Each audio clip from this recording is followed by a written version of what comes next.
before the crowd, before the accusations, before the stones were lifted to strike, he knelt. And with his finger, he wrote in the sand. No words were spoken, no commands shouted, just a silent act that stopped an angry mob in its tracks. Have you ever wondered, what did Jesus write? The Bible doesn't say, but maybe, just maybe, it was never about the words alone, but the heart behind them. Stick with me, because what you're about to discover might just awaken something in your spirit, something that's been waiting for grace. If you believe the message of Jesus still matters today, don't forget to like, share, and subscribe, because we're diving into the mystery and the mercy of the moment he wrote in the sand.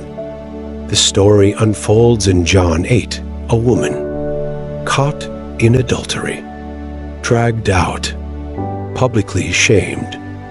Men, powerful and prideful, stood with stones in hand, quoting the law of Moses. She must be stoned. And there, in the middle of the tension, stands Jesus. But instead of replying, he bends down, and he writes. No one knows for sure what he wrote.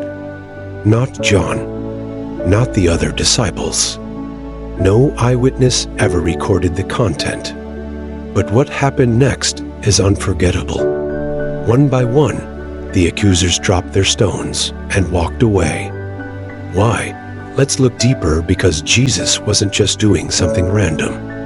In Jeremiah 17:13, it says, Those who turn away from you will be written in the dust, because they have forsaken the Lord, the spring of living water. Could Jesus have been writing their names, their sins, their secret shame? There's also the rabbinical practice, where priests would write the name of the accused in their transgression in the dust of the temple floor, then wipe it clean if mercy was given. Jesus wasn't just saving a woman, he was exposing the hidden hearts of the men who claimed righteousness. Some scholars believe he may have been fulfilling a prophecy. Others think he was giving the crowd time to reflect, to wrestle with their own conscience.